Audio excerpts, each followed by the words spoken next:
जो भी हमसे उनसे बन सकता है उतना योगदान करना, यानी समाज में से जो जिम्मेवारी मिली है उसके प्रति पूरी तरह समर्पित रहना, ये इन सब वरिष्ठ लोगों से हम जैसे सबको सीखने जैसा है। और मैं उनके योगदान की भूरी भूरी सराहना करूंगा, क्योंकि इतना लंबा कार्यकाल छोटा नहीं होता है, बहुत महत्वपूर्ण है। उसी प्रकार से हमारे उपसभापति जी हरिवंश जी विदाई ले रहे हैं। हरिवंश जी को लंबे समय तक इस सदन में अपनी जिम्मेवारी निभाने का अवसर मिला है। बहुत ही मृदुभाषी, सदन को चलाने में सबका विश्वास जीतने का निरंतर जिन्होंने प्रयास किया, और मैंने देखा है कि संकट के समय ज्यादातर उपसभापति के ही जिम्मे आ जाता है कि भाई आप संभाल लेना जरा। तो उनको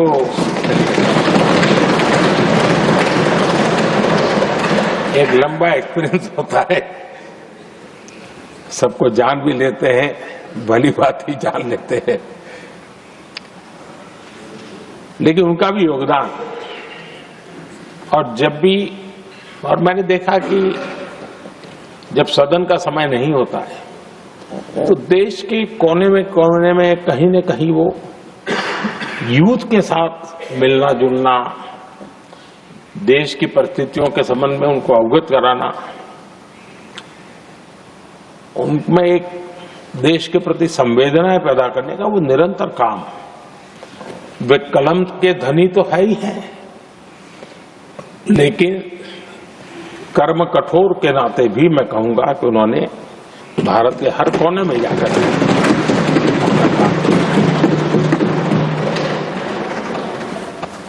आदरणीय सभापति जी, कभी कभी किसी समय हम सुनते थे कि सदन में बहुत ही हास्य विनोद व्यंग्य का अवसर मिलता रहता है। इन दिनों शायद धीरे धीरे कम होता जा रहा है, क्योंकि 24/7 मीडिया की दुनिया ऐसी है कि हर कोई कॉन्शियस रहता है। लेकिन हमारे आठवले जी हैं जी, सदाबहार है।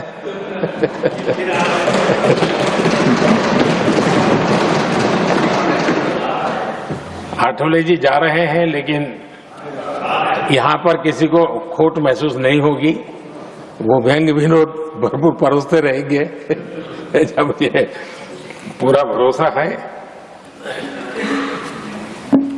आदरणीय सभापति जी, सदन में से हर 2 साल के अंतराल के बाद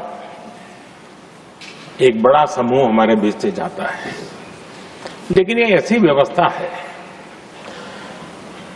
कि जो नया समूह आता है उनको बाकी जो लंबे समय से 4 साल से बैठे हुए साथी हैं, अनुभव है, नए लोगों को तुरंत उनसे कुछ न कुछ सीखने का अवसर मिलता है। और इसलिए एक प्रकार से यहाँ की जो विरासत है वो कंटिन्यू प्रोसेस हमेशा रहती है। ये बहुत बड़ा लाभ होता है। मुझे पक्का विश्वास है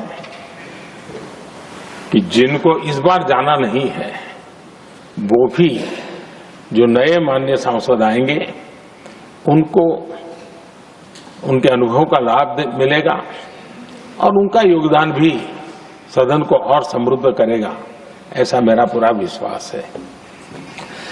आदरणीय सभापति जी, हम लोग जानते हैं कि जीवन में या सार्वजनिक जीवन में जब भी कोई महत्वपूर्ण निर्णय करना होता है तो परिवार के लोग बैठ करके मन बना लेते हैं कि ऐसा करना है, लेकिन फिर भी कहते हैं अरे ऐसा करो, उनसे जरा पूछ लीजिए, एक सेकंड ओपिनियन ले लीजिए किसी वरिष्ठ से। और घर में वरिष्ठ नहीं तो कहेंगे मोहल्ले में देखो भाई वो काफी अनुभवी है, जरा उनसे पूछ लो एक बार उनका मन क्या करता है। अगर कोई बीमार है तो भी कहते हैं यार ऐसा करो भाई, एक और डॉक्टर से जरा ओपिनियन ले लो। सेकंड ओपिनियन का बहुत महत्व होता है। मैं समझता हूं हमारी संसदीय प्रणाली में ये सेकंड ओपिनियन की बहुत बड़ी ताकत रही है। एक सदन में कुछ निर्णय होता है, दूसरे सदन में फिर आता है सेकंड ओपिनियन के लिए। अगर इस सदन में होता है तो उस सदन में जाता है सेकंड ओपिनियन के लिए। और ये सेकंड ओपिनियन उस सारी बहस को, उस सारे निर्णय प्रक्रिया को एक बहुत बड़ा नया आयाम दे देती है। और वो मैं समझता हूं कि हमारी निर्णय प्रक्रिया को समृद्ध करती है। तो इसलिए सदन में जो माननीय सांसद बैठते हैं उनके लिए एक खुलापन रहता है कि भाई चलो इस सदन में नहीं तो उस सदन में एक अच्छा ओपिनियन नया आएगा, उस सदन में नहीं तो इस सदन में एक नया ओपिनियन आएगा। तो ये सेकंड ओपिनियन ये हमारे लोकतंत्र में एक बहुत बड़ा कंट्रीब्यूशन है, जो जिस विरासत को हमें संभालना हमारे जो माननीय सांसद विदाई ले रहे हैं उनका तो योगदान रहा ही है। और इसके लिए भी मैं उनका साधुवाद करता हूं। आदरणीय सभापति जी, जो हमारे माननीय सांसद विदाई ले रहे हैं, बहुत आने वाले दिनों में तो शायद ये अवसर रहने वाला ही नहीं है, लेकिन ये माननीय सांसद ऐसे हैं कि जिनको पुराने संसद के भवन में भी बैठने का मौका मिला और नए संसद भवन में भी बैठने का मौका मिला। उनको दोनों इमारतों में उनको राष्ट्र के कल्याण के लिए अपना योगदान देने का अवसर मिला है। और उनके कार्यकाल में ही उनको इस नए सदन के निर्माण प्रक्रिया में और नए सदन की निर्णय प्रक्रिया में भी हिस्सा बनने का अवसर मिला है। वो एक विशेष उनके जीवन में याद रहेगी, नई स्मृति रहेगी। आदरणीय सभापति जी, मैं सभी माननीय सांसदों के, और मैं मानता हूं कि ये सदन अपने आप में एक बहुत बड़ी ओपन यूनिवर्सिटी है। राष्ट्र जीवन की कई बारीकियों से परिचित होने का अवसर सदन में प्राप्त होता है। एक प्रकार से हमारी यहां शिक्षा भी होती है, हमारी दीक्षा भी होती है। ये 6 साल यहां जो रहने का अवसर मिलता है वो जीवन को घड़ने का, राष्ट्र जीवन के घड़तर में योगदान का तो महत्व है ही है, क्योंकि निर्णय प्रक्रिया का हिस्सा है, लेकिन स्वयं के जीवन को घड़ने का भी एक अमूल्य अवसर होता है। और इसलिए जब माननीय सांसद यहां आते हैं,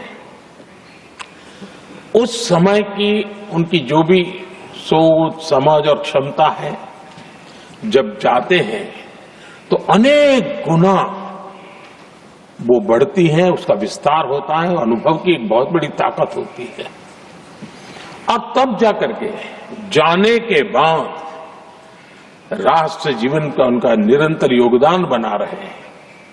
वे अपने तरीके से व्यवस्था के तहत हो सकते हैं, व्यवस्था के तहत न हो सके, लेकिन उनका अमूल्य योगदान मिलता ही रहे राष्ट्र जीवन के निर्माण में।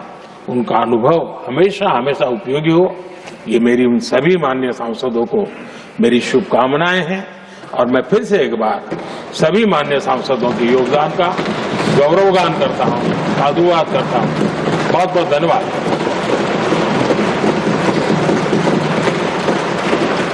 Now